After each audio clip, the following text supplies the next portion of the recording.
Ja, hallo. Ja, was ist denn los? Stopp! Hör mal. Ich glaube, das lösen die nicht. Schnick, schnack, schnuck, schnick, schnack, schnuck. Kaffee, oder? Ist ja einfach. Das ist einfach. Richtig.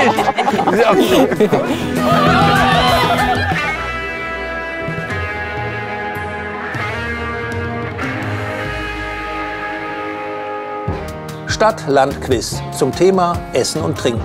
Wir spielen in Fußgönnheim und in Endingen.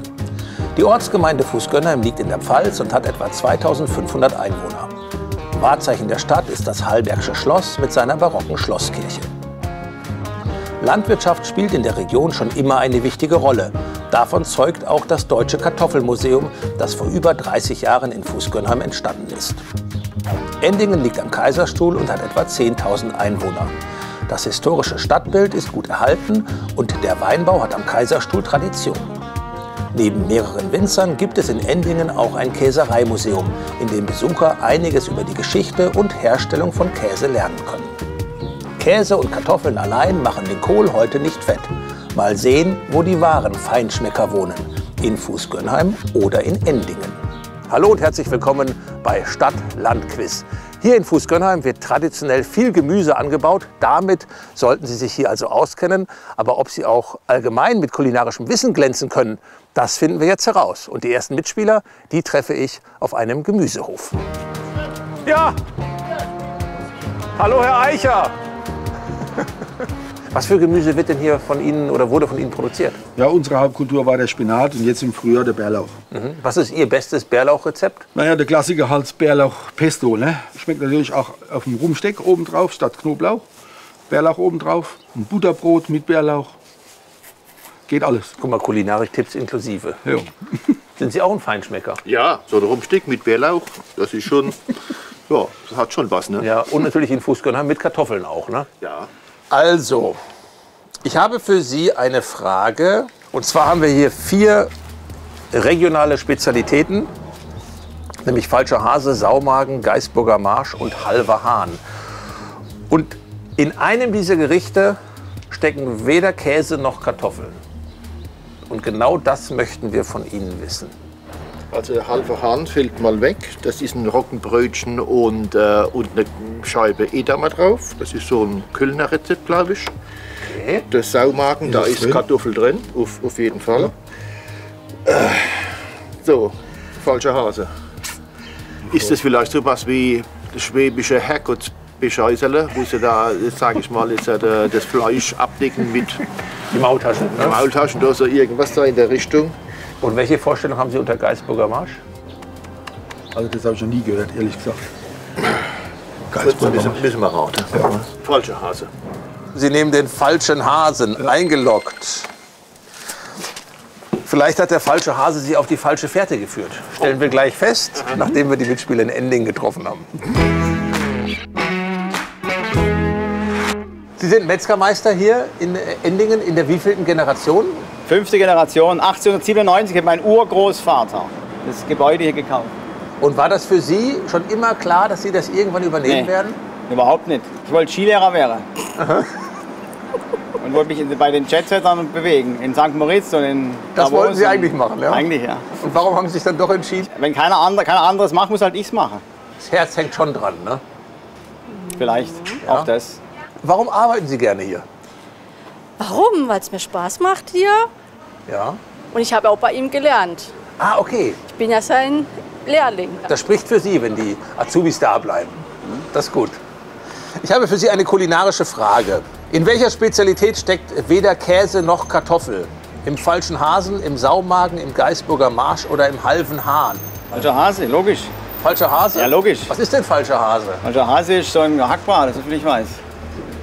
Okay. Also Gaisburger Marsch ist auf jeden Fall mit Kartoffeln, das ist ein schwäbisches Gericht, ein Eintopf. Halber Hahn kenne ich, weil ich in Köln war, lange, habe eine Ausbildung gemacht als Koch in Köln. Was ist Halber ein Hahn ist ein halber Hahn? Käsebrötchen. Bitte? Käsebrötchen. Käsebrötchen? Und der Saumagen ist auf jeden Fall mit Kartoffeln gefüllt, das weiß ich auch. Also kann es nur der falsche Hase sein. Ja, falscher Hase. Ja, das Teilen Sie die Meinung Ihrer Was soll Chefs? sie machen? Ich vertraue ihm voll und Ich ganz. vertraue ihm voll und ganz. Dann logge ich mal falscher Hase ein.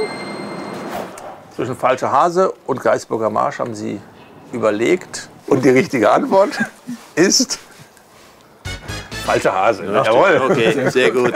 Klasse. Im Geisburger Marsch definitiv Kartoffeln drin und auch Spätzle. Ja, okay. Und das macht halt so einzigartig, Ja. ja, dass Kartoffeln und Spätzle da gleichzeitig verwendet werden. Okay. Das heißt, 100 Punkte für Sie. Sehr schön. Ja, Anfang ist gemacht. Genau, Anfang ist gemacht. Vielen Dank fürs Mitmachen. Die richtige Antwort wird grün. Achtung und... Ja, falscher Hase stimmt. Falscher Hase ist eben der Hackbraten. Vielleicht mal mit einem Ei drin in der Mitte. Ja, genau. Alles richtig gemacht. 100 Punkte. Supi. 100 wichtige Punkte, denn die Mitspieler in Fußgönheim haben bei dieser Frage auch 100 Punkte geschafft. Und deswegen steht es nach Frage Nummer 1, 100 zu 100.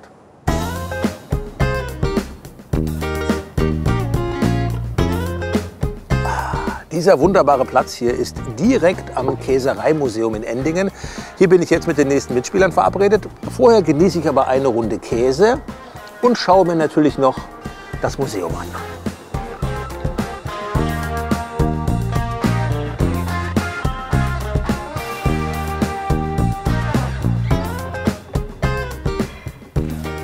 Warum gibt es hier in Endingen ein Käsereimuseum? Weil es hier gutes Gras gibt. Ziegen bestätigen das. Und vor 100 Jahren oder sogar 120 Jahren hat der Herr Riesch das mal ausprobiert. Dann hat er da hinten dran Käse gemacht. Sie kennen sich mit den Ziegen aus. Warum ist der Ziegenkäse besonders gut? Oh, weil besonders gut, weil also Ziegenkäse ist sehr gesund, sagt man jetzt mal. War früher auch so gegen Keuchhusten oft und man bekommt einfach viel mehr Abwehrstoffe mit der Ziegenmilch. Und sehr viele Allergiker können ja eigentlich auch Ziegenmilch besser vertragen als Kuhmilch. Essen und Trinken ist unser Thema heute Ui. bei Stadtland Quiz. Und ich spiele mit Ihnen unsere Küchenjargon-Frage. Ich habe 4 Fachbegriffe aus der Küche. Und Sie müssen diese Fachbegriffe der Aktion zuordnen. Wir sehen das Ziselieren, das Frappieren, das Blondieren und das Bardieren. Wir haben also oben das Einwickeln mit Speck. Dann haben wir die Zwiebeln, die da im Fett schwimmen. Dann haben wir den Sekt, der gekühlt wird. Und wir haben das Einschneiden der Kruste, der Speckschicht. Frappieren ist ja sowas zusammenstellen, oder nicht? Also das Essen frappieren, kann das sein? Ziselieren würde ich sagen, diesen Speck da einschneide. Blondieren hätte ich jetzt bei dem Sekt gesagt. Was nehmen wir als erstes? Ich würde sagen ziselieren, weil Ziselieren wenn man unten was rechts. ziseliert, wenn beispielsweise ein Messing Ja. eine Muster drauf macht, dann ziseliert das ja Okay. Das ist auch Dann machen wir Ziselieren. das bei dem Ziselieren unten rechts. Ziselieren unten rechts, ist das eine Einigkeit, die wir haben hier? Ja. Vielleicht blondieren oben rechts, weil die Schalotten werden braun. Ah, okay. Blondieren oben rechts. Moment, dann haben wir also das Blondieren und das Ziselieren schon mal zugeordnet. Könnte richtig sein, könnte auch falsch sein. Wir treffen die Mitspieler in Fußgönheim und dann werden wir weitersehen. Oh! Ja, hallo! Ja, was ist denn los? Hallo! Hallo! Oh ja, ganz viele. Hallo, da sind wir. Genau. Wir wurden schon aufgeregt begrüßt hier. Genau. Ja, wir wollen gerne mit Ihnen eine Frage spielen. Wollen wir es im Garten machen? Ja, bitte. Dann gehen Sie mal vor, dann folgen wir Ihnen. Ja? Ja, schön, dass Sie mitmachen. Ja. Wenn man hier in Fußgönheim zu Hause ist, muss man dann Kartoffeln lieben? Ja, ich denke mal Kartoffeln und Gemüse. Nicht nur bei uns in Fußgängern, Also, generell. Oder? Generell, oder? Kartoffeln schon lecker, ne? ja, genau. Was ist Ihr raffiniertestes Kartoffelgericht? Bratkartoffeln tatsächlich. Machen Sie das mit rohen Kartoffeln oder mit vorgekochten? Gekochten Kartoffeln. Und dann noch ein Spiegelei drüber. Oh ja, direkt drüber, ne? Genau. Ich krieg Hunger. Also, spielen wir Küchenjargon. Wir haben Fachbegriffe aus der Küche. Oh Gott. Und zwar ziselieren, frappieren, blondieren und bardieren. Und letztendlich ist die Frage, was ist was? Also, ich würde bei dem Sekt, würde ich sagen, frappieren, oder? Kaffeefrappé zum Beispiel, ist ja auf Eis.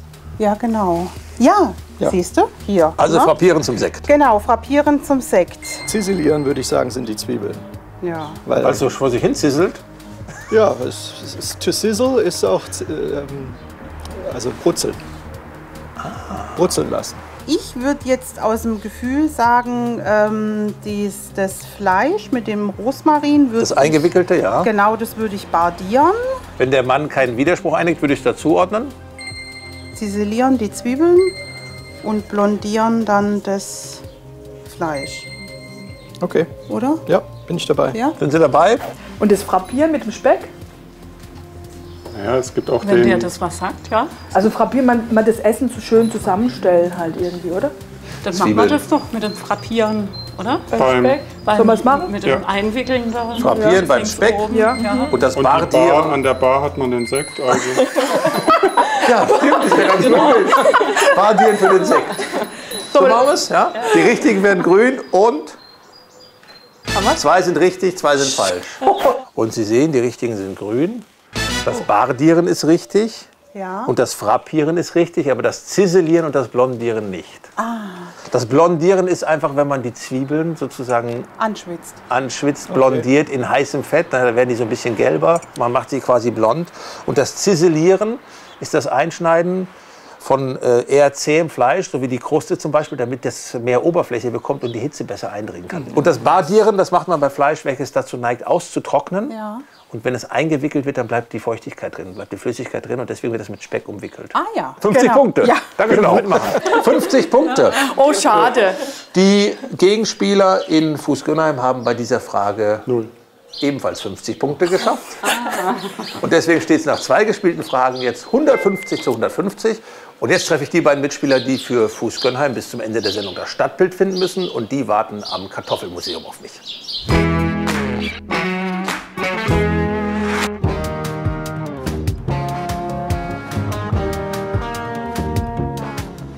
Herr Kesamer, Sie bieten Führungen hier im Kartoffelmuseum an. Warum gibt es in Fußgönheim ein Kartoffelmuseum? Hier ist eine Region der Frühkartoffeln. Vor etwa 35 Jahren war die erste Sonderausstellung über Kartoffeln. Und dann war die Idee, das war so erfolgreich, dass man gesagt hat, Mensch, irgendwie, da müsste man ein Museum draus machen. Und Gemüseanbau spielt natürlich eine wichtige Rolle hier in der Region. Wir haben also hier alle Sorten Gemüse und dann eben die Kartoffeln und dann 2 Kilometer weiter kommt schon das Obst und dann wieder 2 Kilometer weiter ist der Wein. Also wir leben hier fast in einem Paradies. Frau Heitzmann-Schulz, Sie kommen auch aus Fußgönheim, sind hier geboren? Nein. Aber aufgewachsen? Aufgewachsen. Ja. Aufgewachsen. Genau. Was mögen Sie an Ihrer Heimat? Ja gut, ich mag die Leute, die Gemeinschaft, die wir hier haben in Fußgönheim. Und man hält zusammen. Also das ist eigentlich das Schöne, was auch das Dorf hier ausmacht. Und das finde ich einfach ja, vom Herzen her eine ganz tolle Sache. Sie sollen heute auch zusammenarbeiten? Ja. Meine Aufgabe für Sie, ein Foto, welches wir hier im Ort aufgenommen haben. Ein kleiner Ausschnitt. Okay. Ja. Und Sie haben 5 Stunden Zeit herauszufinden, wo wir dieses Motiv aufgenommen haben. Es könnte mit dem Thema Essen und Trinken irgendwie zusammenspielen. Wir schauen mal. Ich bin verschwiegen. Ja, ja. Okay, ja. Falls Sie einen Tipp von mir brauchen, können Sie mich gerne anrufen. Ja. Der Tipp kostet aber 50 Punkte. Ja. Ich glaube, den brauchen Aber wir Sie schaffen das ja ohne mich, ne? Ja, kriegen wir hin. Dann viel Erfolg. Und ein Stadtbild muss ebenfalls in Endingen gefunden werden. Und die beiden Mitspieler, die treffe ich jetzt am Marktplatz. Frau Kauschert, Sie haben ein Gästehaus hier in Endingen. Ja. Warum lohnt es sich für Touristen, mal hier vorbeizukommen? Endingen ist ein wunderschönes historisches Städtchen. Wir haben eine tolle Umgebung, der Kaiserstuhl mit seinem Wein, mit seiner Kulturlandschaft.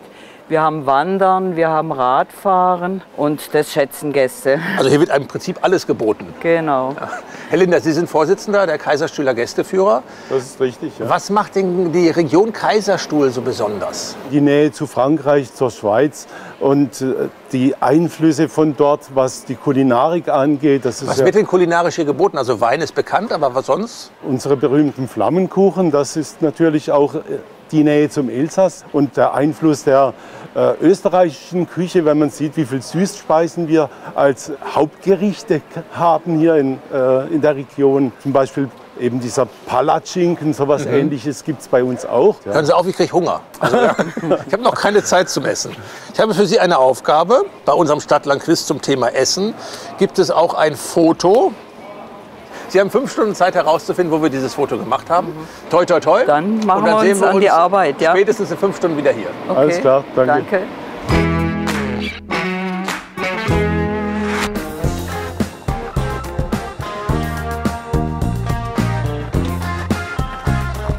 Sie spielen zusammen in der Band Fein Rip. Welche Instrumente? Was spielen Sie?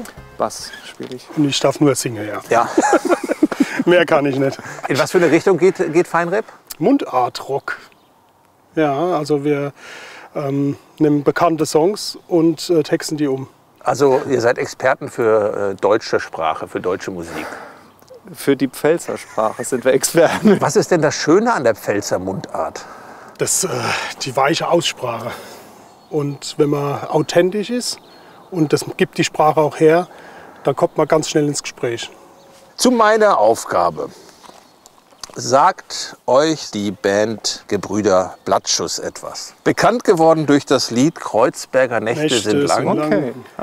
Ja, das ist also ich habe aber noch ein anderes Lied gemacht und dieses Lied heißt Frühstück. Passend zu unserem heutigen Thema Essen und Trinken. Und bei diesem Lied fehlen jetzt 4 Wörter und für jedes Wort gibt es jeweils 25 Punkte. Noch ein Toast, noch ein Ei, noch ein Dette oder Brei. Ja, das Dette hätte ich gern. Ja, genau, das Dette. Das Ei Fangen wir mit dem ersten Wort mal an. Also das erste Wort wäre dann Ei. Ei? Ja, Ei war gut, ja. Ist eingeloggt. Okay. Könnte auch richtig sein. Wir lösen gleich auf, nachdem wir die Mitspieler in Endingen getroffen haben. Warum sind Sie überzeugter und begeisterter Koch? Ich bin hier aufgewachsen im alten Pfarrhaus, damals Rebstock. Und meine Mutter hat gekocht und ja, ich habe das weitergeführt dann, genau. Ja. Okay. Haben Sie ein Lieblingsessen? Ja, was Deftiges, also so Schäufele mit Kartoffelsalat und solche Dinge liebe ich eigentlich schon sehr. Aber natürlich auch die Hoch-Gourmet-Küche, kreative Küche. Trauen Sie sich auch ab und zu was zu kochen oder sagen Sie, Ja, nee, selbstverständlich. ich lasse die Finger davon, wenn ich so einen Profi da habe, dann koche ich lieber zu Hause nicht. bin ich der Chef am Herd. Ehrlich? Ja, ja, tatsächlich. Ohne Hemmungen? Ohne Hemmungen, tatsächlich, ja. Und kann er auch loben? Ja, eigentlich schon, ja. Ja, ja. Glück gehabt, ne? Ja, doch. Gut, für Sie habe ich eine kulinarisch-musikalische Aufgabe. Ui. Es ist das Lied Frühstück von der, ich sag mal, Blödelband Gebrüder Blattschuss. Noch ein Toast, noch ein... Erstes noch ein Wort. Ei. Ein Ei würden Sie nehmen beim ersten. Sollen wir es einloggen direkt? Das Ei? Angenommen. Ja. Und Ei ist richtig. Das sind die ersten 25 Punkte. Noch sehr ein, gut. Ja. Gut, Glück gehabt. noch ein Brei. Noch ein Kaffee, noch ein Brei. Noch ein Kaffee? Aha. Sie kennen das Lied doch, ne? Nee, ich kenn's nicht, aber ich habe die Punkte gezählt? Genau. Sag ich ja. Wir nehmen den Kaffee. Ja? Noch ein Toast, noch ein Ei, noch ein Brei. Also jetzt einen Text schreiben wird. Wenn ich noch einen Text schreiben würde, dann würde ich statt Brei Woi auf jeden Fall nehmen. Ja. Aber ansonsten, wenn ich einen Text schreiben würde, dann wäre jetzt wahrscheinlich noch ein Kaffee zum Beispiel. Kaffee oder Saft. Was zu trinken auf jeden Fall. Schnick, schnack, schnuck. Schnick, schnack, schnuck. Kaffee, oder? Kaffee, ja klar, Kaffee ist besser. So. Also entschieden? Ja, klar. Noch ein Toast, noch ein Ei, noch ein Kaffee. Kaffee ist richtig. Nein, doch. Oh Gott sei Dank. Noch ein Brei, etwas Marmelade, etwas... Noch ein Kaffee, noch ein Brei, Marmelade, etwas Konfitüre. Aber warum Konfitüre? Nee. Also wir nehmen jetzt Woi oder Sekt, weil es muss was mit Alkohol wahrscheinlich sein. Mach Woi. Es ist Frühstück, das Lied heißt Frühstück. Ja, Sekt, dann Sekt. Wahrscheinlich eher. Aha. Etwas Marmelade, etwas Konfitüre. Was habe ich gesagt? Etwas Marmelade, etwas... Wir sind ja im Bereich Frühstück, ne? So heißt das Lied. Geht auch nicht, ne? Etwas Marmelade, etwas Ei. Was gibt's denn noch zum Frühstück? Noch ein Brei, Marmelade, etwas. Wurst kann es ja auch nicht sein. Schinken. Soll ich es auflösen? Sie nehmen eine Niete. Die Gegenspieler in Fußgönner haben bei diesem Wort auch ihre Probleme. Nee, ich muss aufpassen. Ich weiß es auch nicht. Sagen Sie irgendein Wort. Besser als nichts. Käseteller. Käseteller. Etwas Etwas Käse. Marmelade, etwas Käseteller. Nein, nicht gehen. Schweinebraten. Etwas Räucherschinken. Etwas Wein geht auch nicht. Also Nee, Niete. Niete, ja. Niete. Dann löse ich auf. Etwas Marmelade, etwas Konfitüre. Schmeiß doch mal die rüber. Tüten rüber. Das gehört auch zum Frühstück. Die Butter? Die Butter rüber, ja. Schmeiß doch mal die Butter rüber. Ja. Das nächste machst allein du. Okay. Schmeiß doch mal die Butter Es rüber. muss Butter sein. Ja. Aber du entscheidest. Es ist auf Kamera, er hat entschieden. Okay? Wirklich. Butter. Butter. Schmeiß doch mal die Butter rüber. Butter rüber. Ja. 75 Gott sei Dank Punkte. habe ich den Wien gehört. Gutes Ergebnis. Und Butter ist Richtig, jawohl. Ja, wunderbar. 75 Punkte. Super. Die Gegenspieler in Fußgönnheim haben auch 75 Punkte bei dieser Frage geschafft. Die wussten nämlich auch die Konfitüre nicht. Ja, Wahnsinn. Insofern bleibt es bei Gleichstand. Nach 3 gespielten Fragen haben wir den Punktestand von 225 zu 225.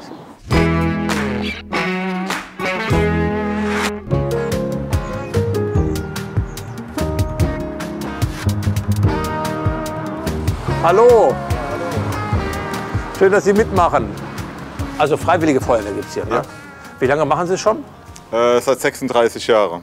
Und was ist das Schöne daran, Feuerwehrmann zu sein? Das ist einmal die Gemeinschaft. Das ist ja eine zusätzliche Familie, die man da hat. Ja? Und natürlich hat man eine Begeisterung für die Technik.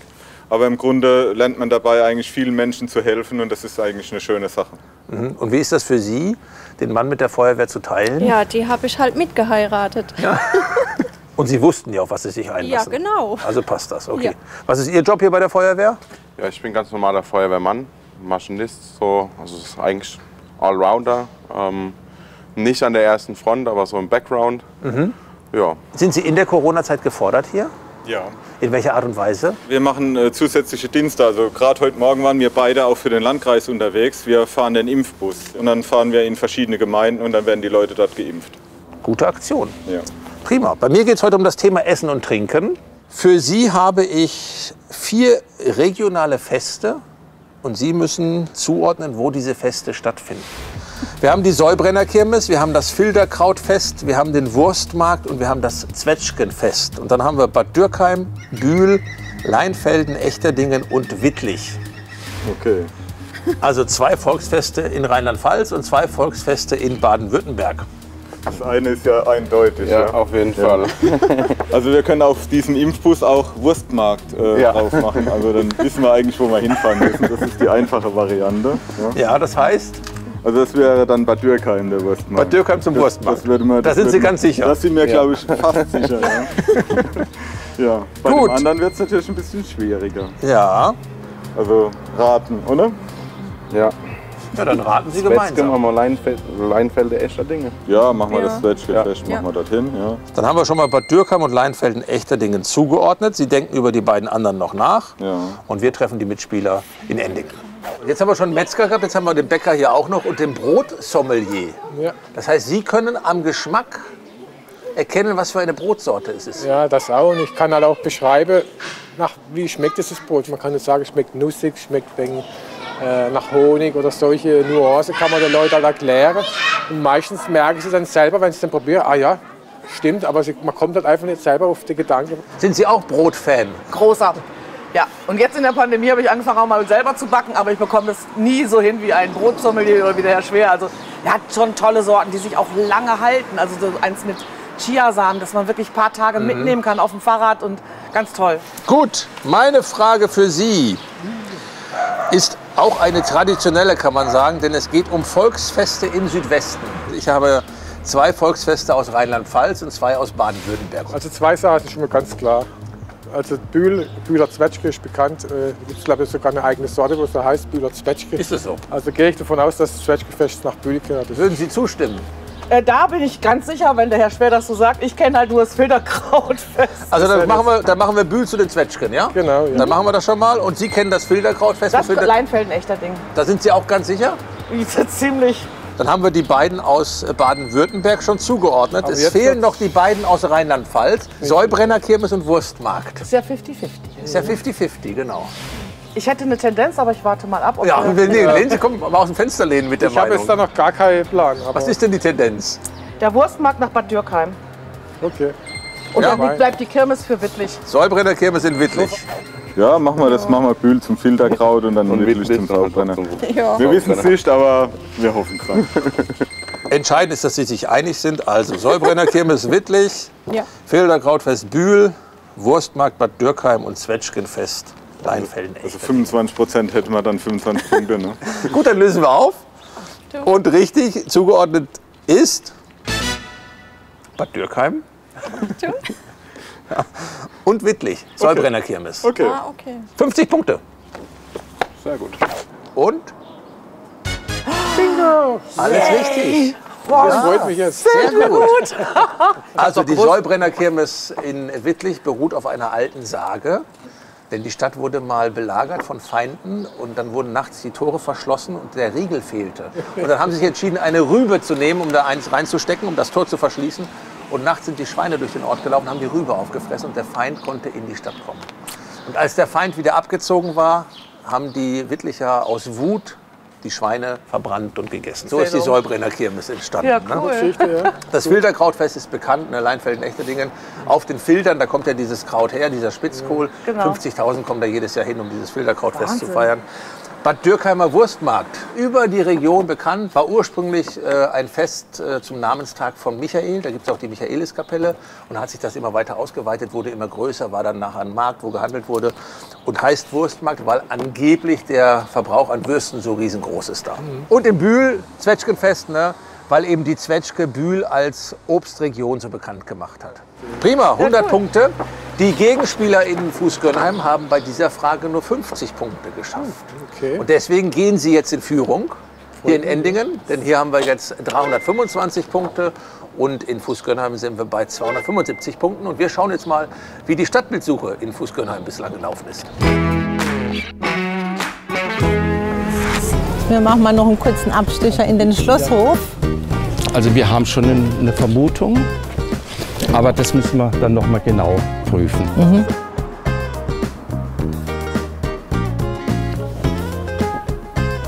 Okay, nee, ich glaube, ich weiß, was es ist. An der evangelischen Kirche. Das müsste an einer Grabplatte eine Brezel sein, die da drauf ist. Ich bin mit meinem Mann spazieren gegangen durch den Ort und habe nochmal aufmerksam auf alles geguckt. Und deswegen bin ich mal relativ sicher. Schauen wir mal, ob es stimmt. Ta, ta, ta. Ta, ta. Da ist er. Das, Jawohl, ja, genau. Ja, das ist diese Das ist schon irre. Schon irre. Wahnsinn, ja. gell? So, Ja. dass man die Brezel drauf kriegt. Ja. Moment.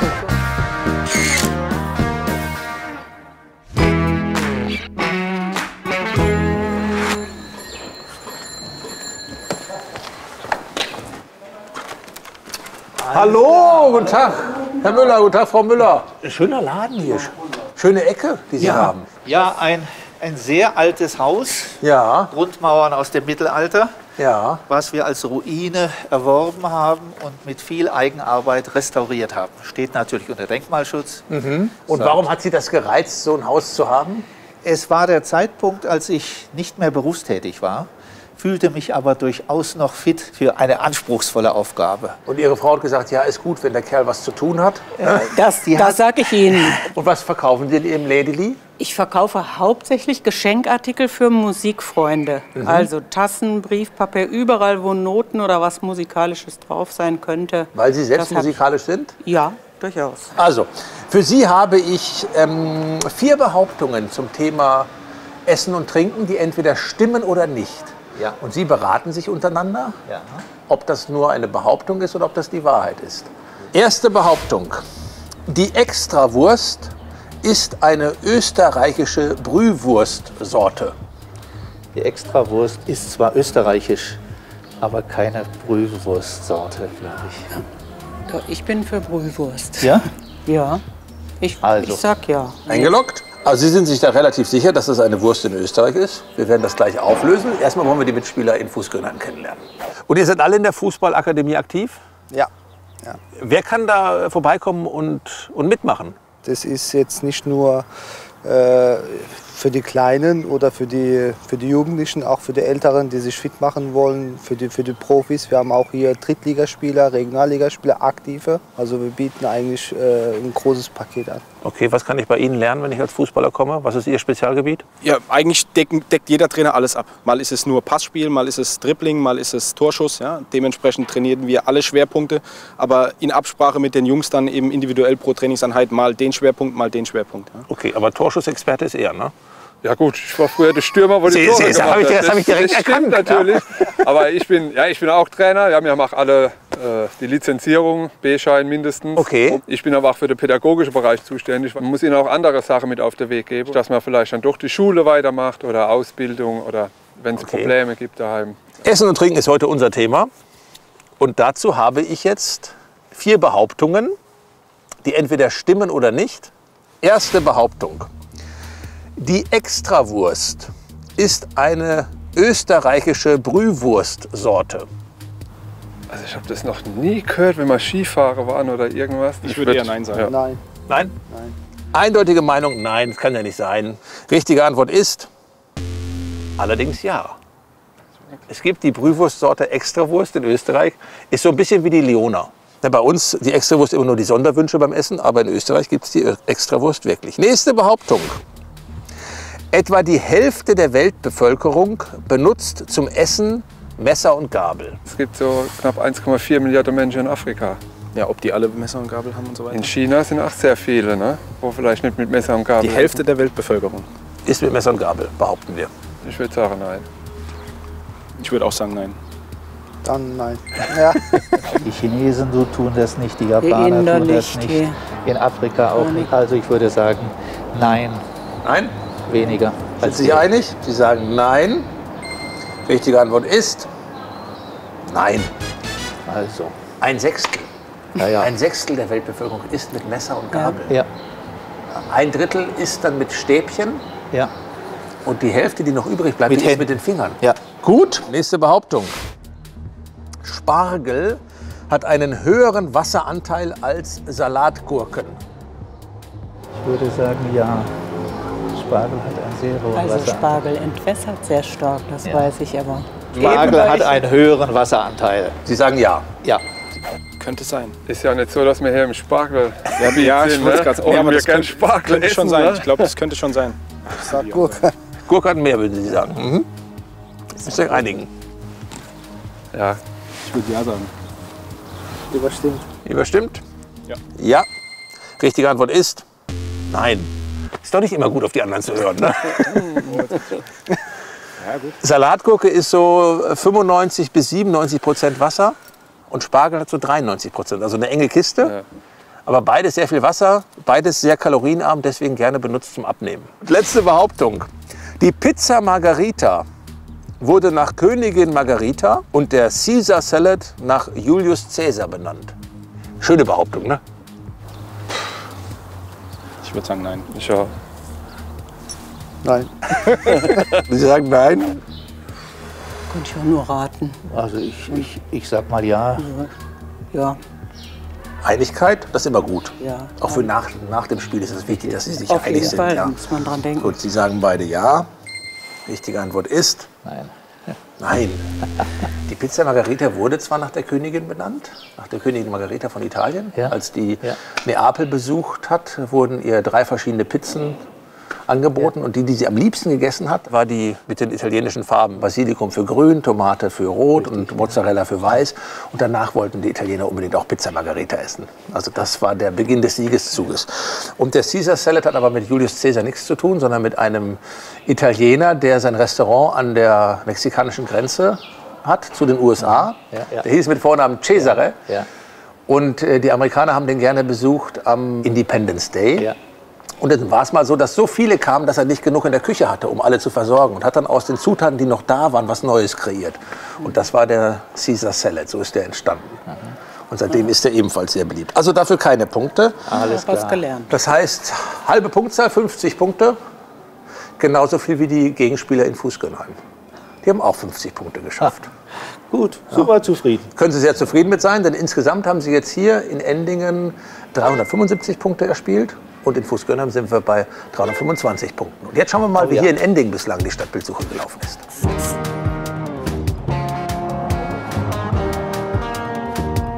In der Ritterstraße ist es auch nicht, gell? Nein, das ist da nicht.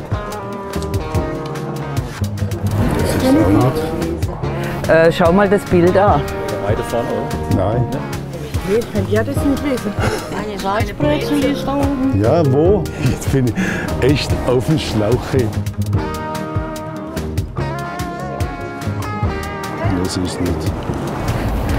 Herr Burkhardt, morgen. Da wo der Plus war, jetzt ist der NKD drin. NKD, ja. Ist drin. Das ist? Ja, das ist. Ja. Danke. So, ich glaube, wir haben es gefunden. Jetzt haben wir es doch. Laufen da hin und her.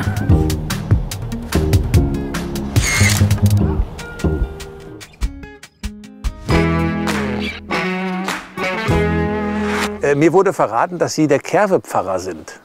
Wahr. Was bitte ist ein Kerwe-Pfarrer? Wenn die Kerwe ist, haben wir sonntags unseren großen Umzug. Und dann wird die Kerwe gesucht. Die ist irgendwo in einem Hof versteckt bei einer unverheirateten Frau. Was ist die Kerwe? Die Kerwe, eine Flasche Wein. Ah, okay. Eingepackt in einem kleinen Sarg. Und zum Ende der Kerwe am Dienstag wird die Kerwe beerdigt, dann auch nochmal mit einer Rede, was alles so über die Kerwe schiefgelaufen ist und passiert ist. Ja. Okay. Und das Amt hatte ich 10 Jahre, habe es dann weitergegeben an meinen Bruder, der hat es dann weitergegeben an anderen. Und mein Opa war der Erste, der das gemacht hat. Also Familientradition. Kann man so sagen, ja. Und Sie sind auch im Kerwe-Verein? Wir laufen immer an der Kerwe mit, jedes Jahr, vorne bei der Kerwe-Jugend und verkaufen dann unsere Duppegläser, unsere Kerwe-Zeitung und so weiter. Ja. Ich spiele mit Ihnen unser Bilderrätsel. Bilderrätsel heißt, dass wir jetzt 4 Wörter suchen, die eben mit Essen und Trinken zu tun haben. Und wir stellen diese Worte mit Hilfe von Bildern dar. Der Klang ist entscheidend, nicht die Rechtschreibung. Wir können nämlich keine Rechtschreibung. Ja? Und es geht immer um Essen und Trinken als Überschrift. Dann dürfen Sie jetzt umdrehen, komplett, drauf gucken und die Zeit läuft ab jetzt.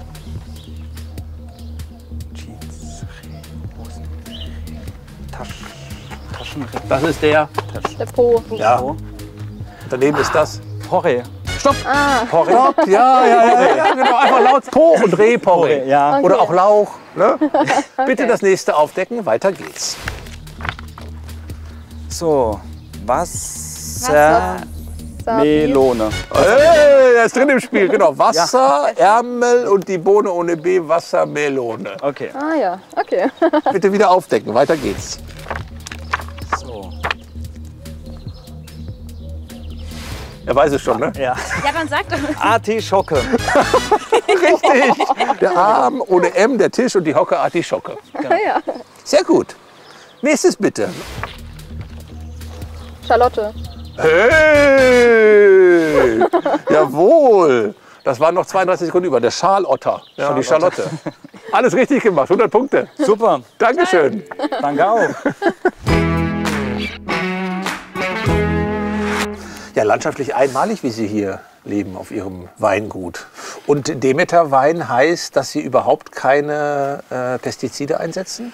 Generell ist es so, dass Demeter nicht anders agiert wie die anderen Biobauern. Ja. Sie lassen nicht noch mehr weg wie die anderen Biobauern. Und da gehört aber im Weinbau Kupfer und Schwefel noch mit dazu. Also das darf gespritzt werden bis zu einem gewissen Betrag. Tatsächlich ist es aber so, dass wir seit 2 Jahren probiotisch arbeiten. Das heißt, wir arbeiten eigentlich nur noch mit lebenden Organismen im Spritzbereich. Das heißt mit Komposttees, mit effektiven Mikroorganismen, mit Molke etc. Aber das ist noch komplett im Versuch. Warum ist es Ihnen wichtig, da so natürlich wie möglich zu arbeiten beim Weinbau? Du bist, was du isst. Und dann natürlich geht es auch um den Erhalt von eben dieser schönen Natur, in der wir stehen, ne? Dass wir die auch noch weitergeben können. Und da gehört dann auch dazu, dass man sich Konzepte überlegt, wie man eben den Boden gesund hält und die Natur. So muss es sein. Ich spiele mit Ihnen eine Runde Stadt-Land-Quiz. Und das Spiel, welches wir noch für Sie übrig haben, ist unser Bilderrätsel. Okay. Und los geht's, bitteschön. Po. Repo. Was? Ja, schon gesagt. Porree. Repo. Anders betonen aber nur, was zu essen, Gemüse. Porree. Porree. Ja, stopp. Porree. Also der Po und das Reh. Porree. Weiter geht's. Was? Ärmel. Bohne. Ohne. Was? Ja, schon alles gesagt. Wassermelone. Wassermelone. Ja, stopp. Gut. Weiter geht's. Nächstes. Bitteschön. Artisch. Artischocke. Jawohl. Noch 38 Sekunden. Der Arm ohne M, der Tisch und die Hocke Artischocke. Läuft ja wie geschnitten Brot. Ne? Okay, Zeit läuft wieder. Das letzte, in aller Ruhe. Der Otter mit dem Schal. Schalotter. Schotter. Charlotte. Charlotte, genau. Selbst erklärt der Otter mit dem Schal. Nett, Charlotte. sehr nett. Gut, volle Punktzahl. Wunderbar. Die Gegenspieler in Fußgönnheim haben bei dieser Frage auch die volle Punktzahl geschafft. Das heißt aber, dass hier in Endingen weiterhin 50 Punkte Vorsprung sind. Punktestand vor dem Finale ist 475 Punkte für Endingen und 425 Punkte für Fußgönnheim. Und das Finale beginnen wir hier in Endingen.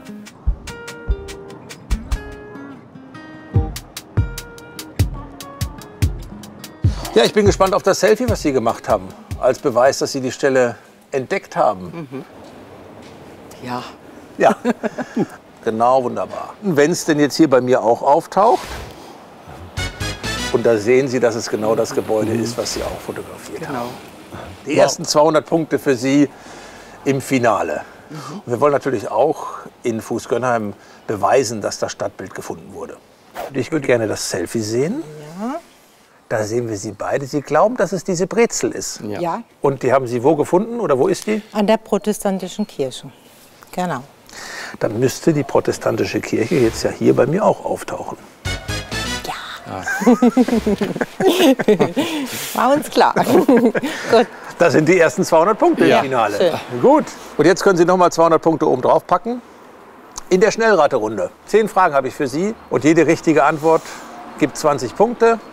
200 Punkte sind drin. Und für meine 10 Fragen und Ihre 10 Antworten haben wir insgesamt nur 1 Minute Zeit. Und alles zum Thema Essen und Trinken. Okay. Die Minute läuft ab jetzt. Welche Märchenfigur soll mit einem Apfel vergiftet werden? Schneewittchen. Einer Redewendung zufolge ernten die dümmsten Bauern die dicksten Kartoffeln. Welches Fastfood besang Herbert Grönemeyer und landete damit einen Hit? Oh Gott. Machen wir weiter? Weiter. Currywurst. Ein einfaches Gericht aus Brot, Schinken und Spiegelei nennt sich strammer Max. Jemandem, der auf alle Nahrungsmittel tierischen Ursprungs verzichtet, nennt man Veganer. In welchem Animationsfilm kocht eine Ratte im Gourmet-Restaurant? Ratatouille. Was bekommt man, wenn man im Eisgeschäft heiße Liebe bestellt? Himbeeren mit Vanilleeis. Wer kocht in seiner Fernsehshow arabisches Reiterfleisch und Toast Hawaii? Weiter? Weiter. Clemens Wilmenroth. Bestellt man in der Kneipe ein Herrengedeck, bekommt man einen Schnaps und ein... Weiter? Weiter. Bier. Wer sang in den 60ern, sie wolle keine Schokolade, sondern einen Mann? Marlene Dietrich? Nein, Trude Heer. Ah. Tja. 6. Mehr als die Hälfte. Ja. Immerhin. Ja, immerhin. Ja, Genau. ja, gut. Solides Ergebnis. Ja. Können Sie zufrieden sein. Dankeschön. Und liebe Grüße nach Endingen an die Mitspieler. Ja, genau. Grüße nach Endingen. Ja, Das genau. ist ganz wichtig. Ja. Viel Glück. Die 60 Sekunden laufen ab jetzt. Welche Märchenfigur soll mit einem Apfel vergiftet werden? Schneewittchen. Einer Redewendung zufolge ernten die dümmsten Bauern die dicksten Kartoffeln. Welches Fastfood besang Herbert Grönemeyer und landete damit einen Hit? Weiter. Currywurst. Ein einfaches Gericht aus Brot, Schinken und Spiegelei nennt sich strammer Max. Jemandem, der auf alle Nahrungsmittel tierischen Ursprungs verzichtet, nennt man Veganer.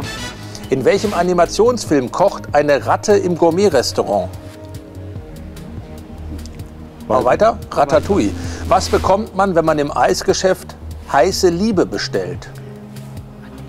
Vanilleeis mit heißen Himbeeren. Richtig. Wer kochte in seiner Fernsehshow arabisches Reiterfleisch und Toast Hawaii? Weiter? Clemens Wilmenroth. Bestellt man in der Kneipe ein Herrengedeck, bekommt man einen Schnaps und ein... Zeit ist abgelaufen. Okay. Ein Bier. Ein Bier wäre es gewesen. Herrengedeck. 5 richtige. Oh, nur. Die Hälfte. Ah, ja. Also 100 Punkte. Die Gegenspieler in Fußgönnheim haben 6 richtige geschafft, also 120 Punkte. Sie hängen also 20 Punkte hinten dran. In Fußgönnheim wurden auf der Straße insgesamt 425 Punkte erspielt, sodass die in der Summe bei 745 landen. Und jetzt Hier wurden auf der Straße 475 Punkte erspielt, sodass sie in der Summe bei 775 landen. Und damit gewinnen sie hier in Endingen. Herzlichen Glückwunsch! Ja, perfekt. Der Sieg geht nach Endingen. Super. Gut gespielt. Also Glückwunsch zum Sieg. Danke. Danke nochmal nach Fußgönnheim fürs Mitspielen und Glückwunsch zum guten Ergebnis. Ihnen zu Hause vielen Dank fürs Zuschauen. Zum Ende der Sendung gibt es die schönsten Bilder aus der Siegerstadt. Und das ist heute Endingen am Kaiserstuhl. Gut.